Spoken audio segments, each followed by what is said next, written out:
ខ្ញុំប្រកាសណាសូមអរកាយថ្វាយបង្គំដល់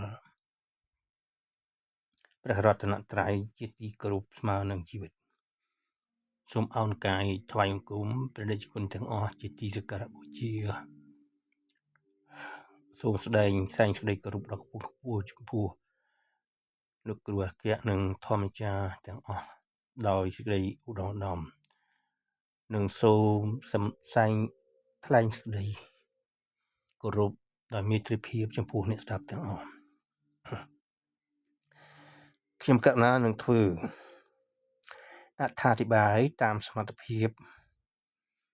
ដែលខ្ញុំកណាមាននៅប្រសូតដែលប្រដេជគុណបានដាក់មក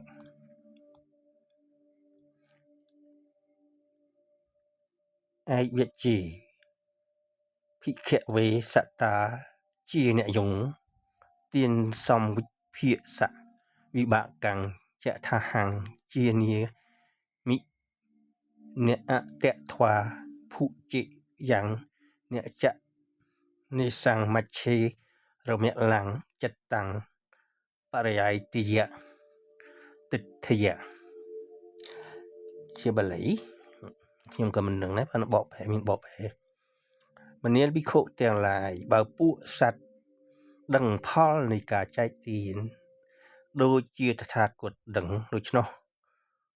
បើមិនទាន់ឲ្យទានទេក៏មិនហ៊ានបរិភោគឡើយមួយទៀតមន្ទិលគឺសេចក្តីកំណាញ់របស់សត្វនោះក៏មិនក្របសង្កត់ចិត្តបានឡើយទោះបីជាពំនូតបាយជាដំបងដុំបាយជាដំបងឯណារបស់សត្វទាំងឡាយនោះសត្វទាំងឡាយមិនបានរំលែកអំពីពំនូតបាយនោះក៏មិនបរិភោគឡើយបើសត្វទាំងនោះមានបដិគិហកៈបុគ្គលព្រះអង្គសម្ដែងថាបើសិនជាមានការដឹងច្បាស់ដូចជាព្រះអង្គពីការធ្វើទានហ្នឹងគឺថាយើងអត់ហ៊ានហូបបាយទេទុកយកទៅធ្វើទានមុនសិនព្រោះយើងមិនបានយល់ច្បាស់អំពីច្បាប់នៃធម្មជាតិ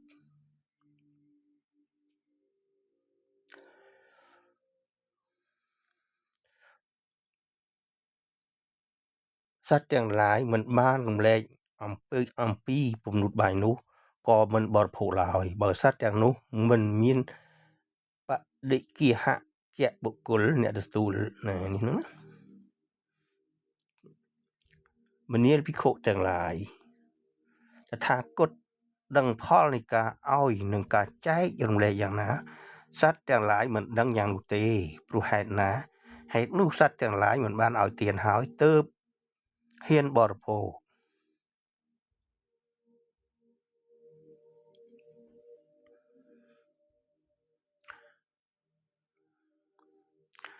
មួយទៀតមន្ទិលគឺសេចក្តីកំណាញ់ក៏តែងក្របសង្កត់ចិត្តសត្វទាំងឡាយនោះលោកសម្ដែងថាមកពីយើងអត់យល់ច្បាស់បានជាយើងប្រព្រឹត្តនៅអំពើអកុសលណាព្រោះថាទាំងអស់នេះមិនមែនព្រះអង្គទេជាអ្នកតែងច្បាប់គឺច្បាប់ធម្មជាតិដែលតម្រូវឲ្យដូចនេះឯងតែយើងស្មានថាច្បាប់ទាំងអស់នេះគឺជាព្រះអង្គជាអ្នកចាត់ចែងតាមការពិតអត់មែនទេសូម្បីតែព្រះអង្គនឹងក៏គោរពជាប់ធម្មជាតិដែរដូចជាព្រះអង្គប្រឈូលនឹងក្អួតឈាមមុននឹងព្រះនិព្វានណាដោយសារតែយើងខ្វះនៅការពិចារណាឲ្យបានដិតដល់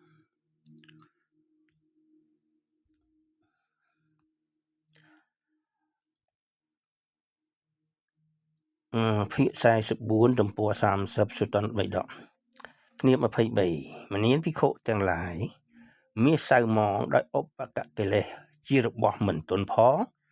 មិនគួរដល់ការងារផងមិនមានស្មើមិនមានរស្មីផងជារបស់ព្រះឆាផងមិនងាយនឹងប្រកបដោយស្រួលផងឯឧបកិលេសនិមិត្តនោះមាន5យ៉ាងឧបកិលេស មាស5យ៉ាងតើអ្វីខ្លះគឺដែក1ស្ពាន់1សំណភក់1សំណប៉ាហាង1ប្រាក់1មនាភិក្ខុទាំងឡាយមាសដែលសៅមងដោយឧបកិលេសណាជារបស់មិនទន់ផងមិនគួរដល់ការងារផងមិនមានរស្មីផងជារបស់ព្រះឆាផងមិនងាយនឹងប្រកបការងារស្រួលផងឧបកិលេសមាន5យ៉ាងនេះឯងយើងមកតាមធម្មតាយើងអត់ហ៊ានប្រើទេពាក្យហ្នឹងឧបកិលេសណាហើយលោកប្រើណាឧបកិលេសហ្នឹងគឺស្អីដែលជារំខានមាសដែលត្រូវ5យ៉ាងហ្នឹងគឺណាមាសហ្នឹងត្រូវ5យ៉ាងហ្នឹងគឺវាអត់មានពន្លឺទេហាក់ដូចជាខ្លួនយើងអញ្ចឹងណាខ្លួនយើងដែលថាអត់មានរស្មីហ្នឹងគឺថាមានកិលេសនេះឯងរស្មីដែលមានរស្មីគឺបញ្ញាណា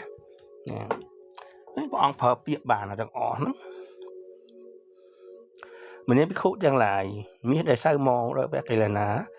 ជារបស់មិនទន់ផងមិនគួរដល់ការងារផងមិនមានរស្មីផងជារបស់ព្រះឆាផងមិនងាយនឹងប្រកបដោយស្រួលផងឧបកិលេសនៃមាស5យ៉ាងនោះឯងមនាភិក្ខុទាំងឡាយកាលណាបើមាសផុតស្រឡះចាឧបកិលេសទាំង5យ៉ាងនោះហើយមាសនោះទើបជារបស់ទន់ផងគួរដល់ការងារផងមានរស្មីផងមិនប្រេះឆាផងងាយនឹងប្រកបការងារស្រួលផងបុគ្គលណាមួយប្រាថ្នាគ្រឿងប្រដាប់ប្លែកទោះបីចិញ្ចៀនទោះបីគុតភ័ណ្ឌទោះបីខ្សែកឬសង្វារមាសក៏គ្រឿងប្រដាប់ប្លែកនោះតែងសម្រេចប្រយោជន៍ដល់បុគ្គលនោះកាលណាអស់អង្គទៅវាមានពន្លឺភ្លឺឡើងវិញគួរឲ្យចូលចិត្តបើសិនជារបស់ទាំង5នៅរុំពាត់មាសហ្នឹងយើងអត់ដឹងទេយ៉ាងណាមិញដូចជាចិត្តយើងដែលយើងមិនស្អាតដែលយើងបរិសុទ្ធយើងមានកំណាញ់យើងមានមិនចេះបរិច្ចាគទានណាមិនហ៊ានធ្វើអ្វីទាំងអស់គឺជាកិលេសនឹងឯងគឺលោភៈទោសៈមោហៈដែលជាមូលនឹងឯង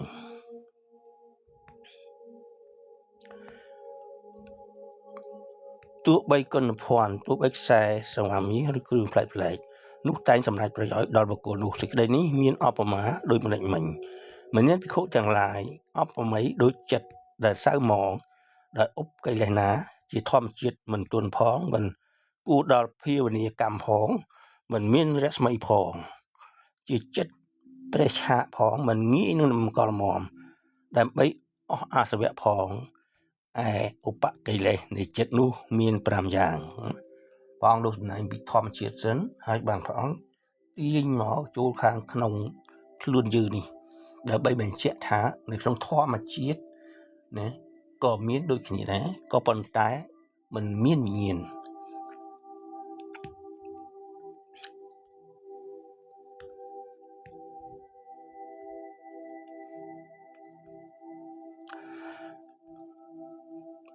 5យ៉ាងនោះតើអ្វីខ្លះគឺកាមឆន្ទៈ1កាមឆន្ទៈគឺសេចក្តីប្រាថ្នានៅក្នុងកាមដែលយើងធ្លាប់ស្គាល់ដែលអ្នកស្រុកធ្លាប់ស្គាល់មិនមែនជាទស្សនៈតែមិនមែនជាធម្មៈទស្សនៈបានស្ដីការសំដៅទៅលើបុគ្គលដែលនៅសម្គាល់ថាមានសត្វមានបុគ្គលធម្មៈទស្សនៈគឺជាទស្សនៈនៅក្នុងធម៌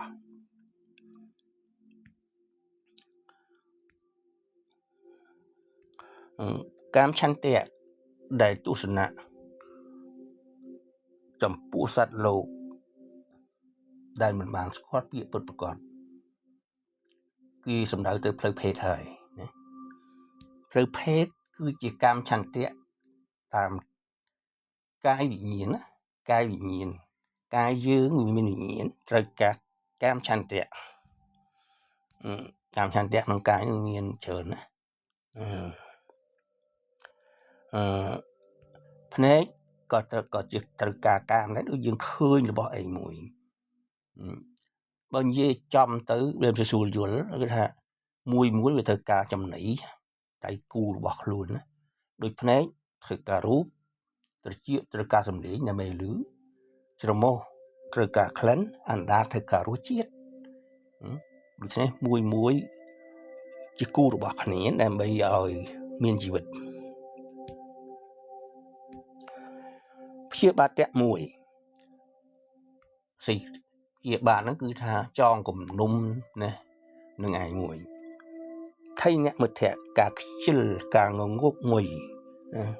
មិនមានចិត្តព្យាយាមក្នុងការសិក្សាឧត្តចកចៈមួយសួស្ដីក្តៅក្រហាយទាំងអន្តែងវិជិកិច្ឆាការសង្ស័យមួយមនាលភិក្ខុទាំងឡាយចិត្តដែលសៅមងដោយឧបកកិលេសណាជាចិត្តមិនទន់ផងមិនគួរដល់សភាវនាកម្មផងមិនមានរស្មីផងជាចិត្តប្រឆាផងមិនងាយនឹងនំកលមមដើម្បីអស់អសវៈផងឧបកិលេសនៃចិត្តមាន5យ៉ាងនោះឯងមនាលភិក្ខុទាំងឡាយកាលណាបើចិត្តផុតស្រឡះចាកឧបកិលេសទាំង5យ៉ាងនោះហើយទើបចិត្តនោះជាធម្មជាតិទន់ផងគួរឲ្យដល់ភាវនាផងមានរស្មីផងជាចិត្តមិនប្រេះឆាកផងងាយរំកល់មមដើម្បីអស់អសវៈផងមួយទៀតបុគ្គលបងអោនចិត្តទៅរោគធរណាដែលគួរធ្វើឲ្យជាក់ច្បាស់ដោយអភិញ្ញាបានបាននិយាយថាកណៈអស់កិលេសហ្នឹងគឺចិត្តយើងនឹងវាមានបញ្ញាណាយើងអាចបង្អោនចិត្តទៅកន្លែងណានឹងជាកុសលធម៌ណាបានបង្អោនចិត្តទៅរកធម៌ណាដែលគួរធ្វើឲ្យជាក់ច្បាស់ដោយអភិញ្ញានឹងបែបឥទ្ធិពលហ្នឹងណារឹតមហិទ្ធិហើយកាលបើមានហេតុមានតំណងបុគ្គលនោះក៏ដល់នៅសេចក្តីជាក់ច្បាស់នៅក្នុងធម៌នោះដោយការធ្វើឲ្យជាក់ច្បាស់ដោយអភិញ្ញាបើបុគ្គលនោះប៉ុនប៉ងថាអាត្មាអញចង់បាននៅអធិវិធញ្ញាណណាច្រើនប្រការគឺអាត្មាអញតែម្នាក់ឯងចង់និមិត្តខ្លួនឲ្យបានទៅជាមនុស្សច្រើនអ្នកក៏បានមានគ្នាច្រើនអ្នកចង់និមិត្តឲ្យទៅជាមនុស្សម្នាក់ឯងក៏បានអាត្មាអញដើរទៅមិនជាប់ជំពាក់នឹងទីវាលនៅខាងក្រៅនៅទីខាងក្រៅជញ្ជាំងទីខាងក្រៅកំពែងនិងទីក្រៅភ្នំដូចជាដើរនៅក្នុងអាកាសក៏បានអាត្មាអញចង់ងើបឡើងនិងមុជចុះក្នុងផែនដីដូចជាងើបមុជក្នុងទឹកក៏បានអាត្មាអញចង់ដើរនៅលើទឹកក៏មិនបែកធ្លាយទឹកដូចដើរលើផែនដីក៏បានអាត្មាអញចង់នៅក្នុងអាកាសទាំងភ្នែនដូចជាសត្វស្លាបក៏បានអាត្មាអញចង់យកដៃទៅស្ទាបអង្អែលចាប់ពណ៌ប្រច័ណ្ឌនឹងព្រះអាទិត្យទាំងនេះដែលមានយ៉ាងនោះមានអនុភាពច្រើនយ៉ាងនេះក៏បានអាត្មាអញចង់ធ្វើអំណាចឲ្យប្រព្រឹត្តទៅដោយកាយដល់រាបដល់ព្រហ្មលោកក៏បានកាលបើមានហេតុមានតំណងបុគ្គលនោះក៏ដល់នៅសេចក្តីជាក់ច្បាស់ក្នុងអធិវិធញ្ញាណនោះអានឹងគឺពុទ្ធសម្ដែងអំពីឥទ្ធិពលនៃពួកព្រាហ្មណ៍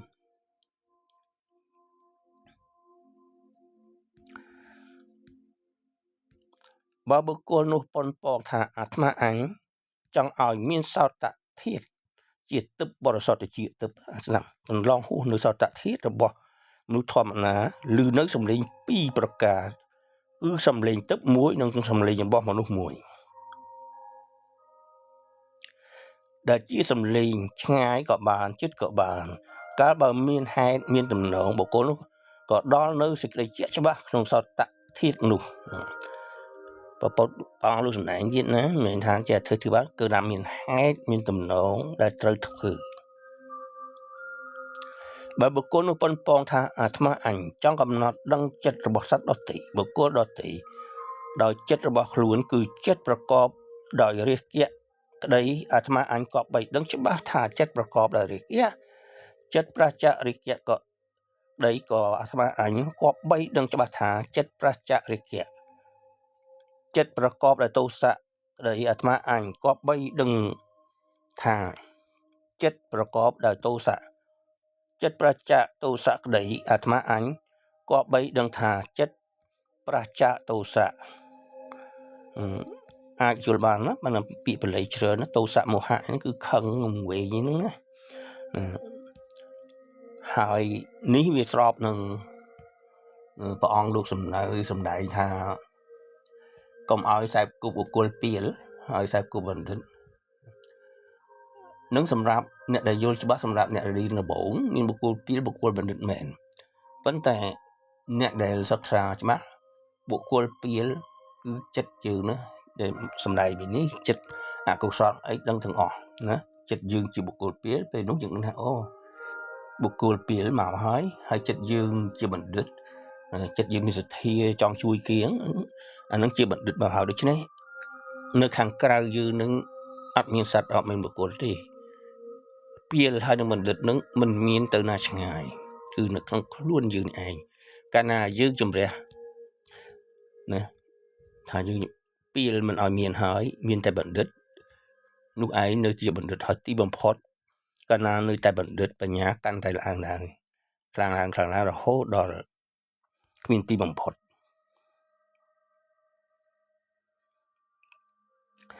ក៏បីដឹងច្បាស់ថាចិត្តរុញថយចិត្តរីមេក្តីអាត្មាអញក៏ដឹងច្បាស់ថានឹងគឺថាពុទ្ធសម្ដែងមកគាថាហ្នឹងពីលបណ្ឌិតហ្នឹងគឺអាចយល់ឃើញចឹងហើយបើក៏បីដឹងច្បាស់ថាជាមហាកតៈចិត្តមិនមែនជាមហាកតៈលោកចិត្តជាឧត្តរលោកីចិត្តក្តីអាត្មាអញក៏បីដឹងច្បាស់ថាចិត្តជាសឧត្តរចិត្តជាអនុត្តរគឺលោកុត្តរចិត្តក្តីអាត្មាអញក៏បីដឹងច្បាស់ចិត្តជាអនុត្តរចិត្តតាំងមមក្តីអាត្មាអញដឹងច្បាស់ថាចិត្តតាំងមមចិត្តមិនតាំងមមក្តីអាត្មាអញក៏បីដឹងថាចិត្តមិនតាំងមមចិត្តរួចចាកកិលេសក្តីអាត្មាអញក៏បីដឹងថាចិត្តរួចចាកកិលេសចិត្តមិនតាន់រួចចាកកិលេសក្តីអាត្មាអញក៏បីដឹងច្បាស់ចិត្តមិនតាន់រួចចាកកិលេសកាលបើមានហេតុមានតំណងបុគ្គលនោះក៏ដល់នៅសេចក្តីជាក់ច្បាស់ក្នុងចិត្តវិជ្ជានោះបើបុគ្គលនោះប៉ុនប៉ងថាអាត្មាអញចង់រំលឹកនៅបុព្វេនិវាសជាតិដែលធ្លាប់បុព្វេនិវាសជាតិមុនណាជាតិដែលធ្លាប់អាស្រ័យនៅក្នុងកាលមុនច្រើនប្រការក៏រំលឹកមួយជាតិខ្លះពីរជាតិខ្លះបីជាតិខ្លះ4ជាតិខ្លះ5ជាតិខ្លះ10ជាតិខ្លះ20ជាតិខ្លះ30ជាតិខ្លះ40ជាតិខ្លះ50ជាតិខ្លះ100ជាតិខ្លះ1000ជាតិខ្លះ100,000ជាតិខ្លះសវត្តកັບជាច្រើនខ្លះវិវត្តកັບជាច្រើនខ្លះអាត្មាអញកើតនៅក្នុងភពឯណោះមានឈ្មោះយ៉ាងនេះមានគុតយ៉ាងនេះមានសម្បុរយ៉ាងនេះមានអាហារយ៉ាងនេះ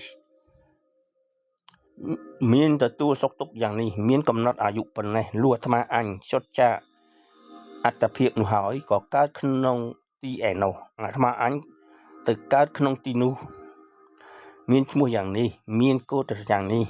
មានសម្បុរយ៉ាងនេះមានអាហារយ៉ាងនេះទទួលសុខយ៉ាងនេះមានកំណត់អាយុប៉ុណ្ណេះលុះអាត្មាអញចុតចាអត្តភាពនោះហើយទើបបានមកកើតក្នុងទីនេះអាត្មាអញក៏បីរំលឹកនៅបុព្វេនិវាសបានច្រើនប្រការព្រមទាំងអាការៈព្រមទាំងឧទេសដោយប្រការដូច្នេះកាលបើមានហេតុមានតំណងណាកន្លែងនេះសំខាន់ណាកាលបើមានហេតុមានតំណងបុគ្គលនោះក៏ដល់នៅសេចក្តីជាក់ច្បាស់ក្នុងបុព្វេនិវាសសញ្ញានោះបើបុគ្គលនោះប៉ុនប៉ងថាអាត្មាអញចង់ឲ្យមានទឹកចក្ខុរបស់សត្វកន្លងហួសចក្ខុរបស់មនុស្សធម្មតា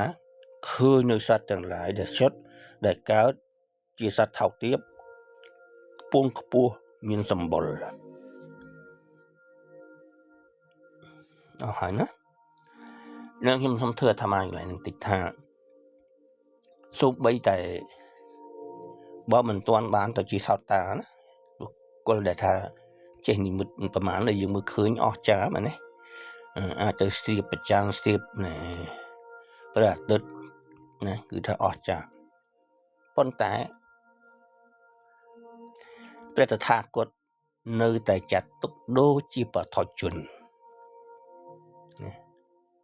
ដូចជាបសុជនអត់បានស្មើនឹងសោតាដែលមានបញ្ញាឡើយព្រះអង្គយល់ថាការចេះអស់នេះមិនមែនជាបញ្ញាឲ្យរួចចាកផុតសង្សារវដ្តឡើយ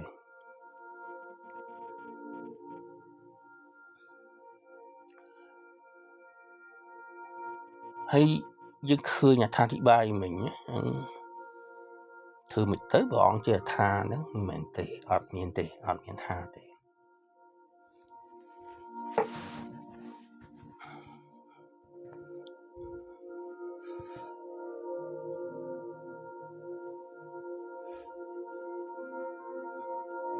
មិនបានជា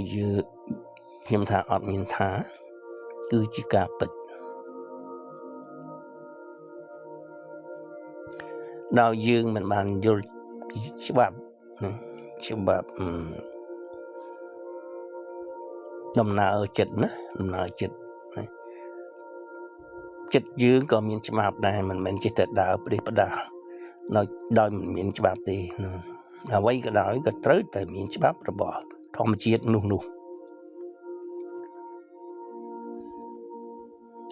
យើងឆ្ងល់ថា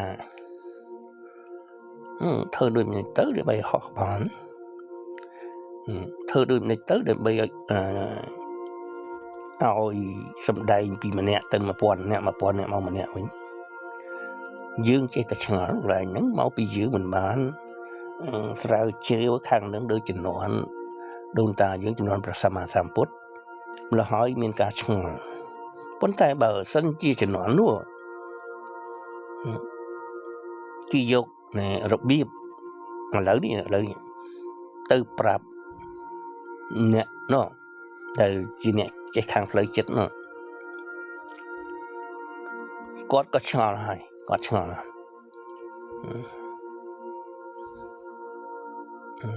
មិនក៏ប្រទះដៃនឹងចេះហោះបានអត់ទាំងមានចិត្តផងនោះក្បាលហោះយន្តហោះអត់ឆ្ងល់មានចិត្តនៅណាទៅ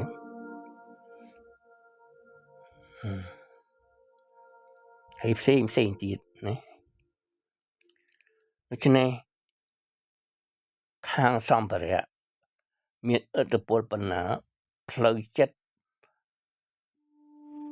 មានតែលើសខាងនោះដូចជាយើងធ្វើក្របបែកបរមាណូណាថាមានកម្លាំងអស្ចារ្យក្របបែកបរមាណូប៉ុន្តែបើយើងមើលនៅក្នុងបសោតក្របបែកបរមាណូនេះអត់ស្មើនឹងកម្លាំងផ្លូវចិត្តទេអត់ទេចិត្តជាប្រធានគឺថាពុំមានអ្វីធំជាងចិត្តឡើយគ្រាន់តែយើងមិនដឹងនៅច្បាប់របស់ចិត្តនោះដូចអ្នកដែលមិនដឹងច្បាប់នៅ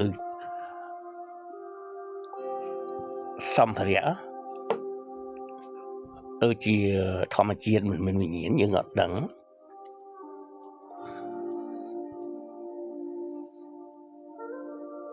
แล้วហើយអ្នកដែលឃើញកប៉ាល់ហោះអ្នកចំនួនមុនណាបុរាណហ្នឹងគាត់ឃើញកប៉ាល់ហោះគាត់ឃើញស្អីហ្នឹងគាត់របស់អត់វិញ្ញាណអញ្ចឹងចេះកម្រើកដែររបស់អត់វិញ្ញាណអញ្ចឹងចេះហោះកើតដែរណាព្រោះកាលណាមានវិញ្ញាណបានអាចហោះកើតហ្នឹងគាត់ខ្ញុំបាទហ្នឹងយល់ឃើញប៉ុណ្្នឹងគាត់នាំឲ្យច្បាស់មិនច្បាស់ប៉ុន្តែច្បាស់មួយត្រង់ថានៅក្នុងចិត្តរបស់យើងនេះវាមានច្បាប់របស់វាខ្លួនប្រព្រឹត្តទៅតាមច្បាប់របស់ខ្លួនកន្លែងហ្នឹងច្បាស់ណាប៉ុន្តែពីរឿងថាមានមហិទ្ធិឫទ្ធិមានអីនោះខ្ញុំបាទនឹងមិនច្បាស់ទេព្រោះមិនដែរប៉ុន្តែដោយសារព្រះអង្គលោកសម្ដែងណាជឿព្រោះយើងមិនបានឃើញបានអីថាជឿក៏បានមិនជឿក៏បានឥឡូវយើងគិតចេះវិញថាជំនាន់នោះបើព្រះអង្គសម្ដែងអញ្ចឹងមានគេបើអត់មានណាមានគេជឿព្រះអង្គដែរពួកព្រាហ្មណ៍នឹងជឿអញ្ចឹងដែរខ្ញុំអបមាទេណាអបមាថា អត់មានចឹងទេប៉ុន្តែស្រាប់អត់មានចឹងព្រះអង្គលោកសំដែងចឹងមានជប់និមិត្តស្អីចឹងហើយខាងពួកព្រាហ្មណ៍ហ្នឹងជឿព្រះអង្គដែរបើព្រះអង្គមានពុទ្ធិកាអញ្ចឹងកន្លែងហ្នឹងក៏ជាការមួយសម្រាប់សិក្សាពិចារណាដែរដូច្នេះអ្វីក៏ដោយគឺជាសម្រាប់សិក្សាទាំងអស់ទាំងល្អក៏ត្រូវសិក្សាទាំងអាក្រក់ក៏ត្រូវសិក្សា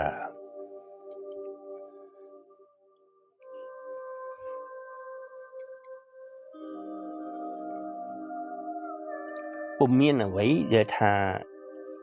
មិនអាចសិក្សាបាននោះទេគ្រាន់តែថាយើងមិនបានគិតដល់មិនទាន់មានសមត្ថភាពអបមកដូចជាឆ្នាំពុលបើយើងយកបបិសាមកហូបគឺត្រូវរពុលនឹងឯងហើយតែបើសិនជាអ្នកបច្ចេកទេសខាងឆ្នាំពុលហ្នឹងគេអាច